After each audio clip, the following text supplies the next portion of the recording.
What's up, everybody? Brady Figueroa here, coming at you with the best rock and metal singles of January 2025. The first of these monthly posts that I'll be doing, much like I did last year. And as always, if you have any songs that I don't talk about in this video that you were a fan of, definitely comment them below. I am going to be keeping it just singles that have been released so far, at least as of today, February 6th. But if there's an album that you have a song that you really liked, check out my channel and see if I reviewed it. There's a very good chance that I did. Starting out, I have to give some love to the new Whitechapel song, Hymns In Dissonance, the title track off of their upcoming album that I believe will be released in March. I ranted and raved about this song in the quick track review that I did about it, and however many weeks later now, I'm still finding myself loving it just as much. It is a regular song that I rotate on my gym playlist. This song is just, it's vicious in every way possible. You got the stomping hardcore passages with those more open type riffs. You got those punky, like aggressive, fast-paced drum sections. You got the, of course, brutal blast beats. The dynamic vocal performance from frontman Phil Bozeman, who, as always, goes really deep into his low register where he sounds better than ever. And he also gets really up into his high screams, which is relatively new territory for Whitechapel and very great to see. There's also that really layered vocal section, again, over that more methodical, mid-tempo hardcore section where Phil actually sings backwards, and it sounds fucking sick. I also discovered this newer band, Designing Creation, and they have a song, 3 singles out, actually, from the upcoming album that I'll be reviewing, but it was Crosshairs of a Gunsight in particular that I thought was just such a monster of a track. The best way I can describe this song is just old school 2000s metalcore, very much taking inspiration from the likes of As I Lay Dying most prominently, and they just absolutely abuse the 5/7/8 riffs on this song and their other tracks, but I am here for it.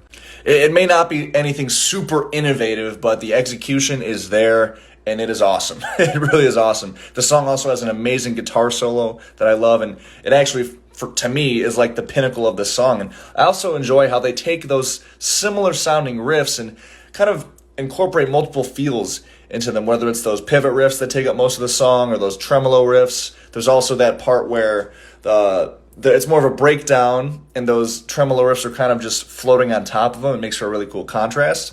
So yeah, if you're a fan of old school 2000s metalcore, definitely give these guys a shot, and I can't wait for their album to drop, honestly. I'll definitely be reviewing it. Next up, I of course have to give some love to the new Killswitch Engage track, I Believe. Yes, it's radio friendly. Yes, it uses mostly clean vocals, but for one, Jesse Leach has gone on record saying this is the only song on the record that's going to be like this, and given that fact, like, it's a great execution of said formula, as I said in my track review of the song. The drums and the palm-muted guitar riffs and the verses give the song an awesome sense of urgency. Jesse Leach's lyrics on this album are especially fitting given today's world and everything going on in society today, and his vocal performance equally matches that. His inflections and cadences in the verses of the song especially when he kind of goes briefly up high into his really high register there, that really gave me like just straight up hard rock vibes, but it works so well, and the song overall does still have somewhat of a metallic edge with the double bass drumming especially. And it was also really cool to hear some more vocals from Adam D on this song, I should say, which we haven't really heard much of since probably Disarm the Descent. This new collaboration track between Invent Animate and Silent Planet, I'm actually finding myself really digging it, even though these two bands aren't bands that I'm particularly big fans of. And even like just from the start of the song, I wasn't really into it, but the song just evolves so much, and I especially love when it goes a bit more quiet and you get that ambiance really coming in, and the song actually comes to a really epic and climactic emotional peak. The reason I don't really gravitate much towards these bands in this style of metalcore is just because I find that the riffing isn't really super memorable, super catchy. It doesn't really get stuck in your head as much as other types of metal and metalcore. But with this song, they really make up for that with honestly some catchy riff parts and some really great technicality, which oftentimes is present in this style of metalcore. But it's really that ambiance and that, like I said, that emotional, like that emotional buildup that this song has and executes very well. There's the new Deafheaven song, Magnolia, which is very much a return to the heavy,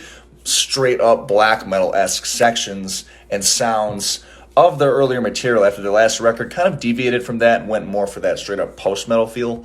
But the song has a lot of memorable moments. I especially love that main riff, how it's in the odd timing. It is played in 5/4. And then there's that more mid-tempo, methodical, stripped-down drum section that happens later in the song that almost brings like black and roll to mind a little bit. And this song manages to have lots of different moving parts and different changes, and it still makes itself feel fresh the entire time, while also still being a little bit condensed and not too noodly or drawn out and impenetrable. Jinjer released the 5th and final single off of their upcoming album Duel, which literally drops in like 20 minutes and will be an album that I reviewed this week for sure. I'm pretty sure I talked about all 4 of the prior singles in the videos like this that I was doing last year. So if you like this band, check out those videos to see my thoughts on them. But I feel like I say the same shit about Jinjer every time I talk about them. Their music is so great. I love everything about it, honestly. Tatiana Smailik's vocals are always a huge highlight for me. And their unique blend of bringing these proggy sensibilities into groove metal and metalcore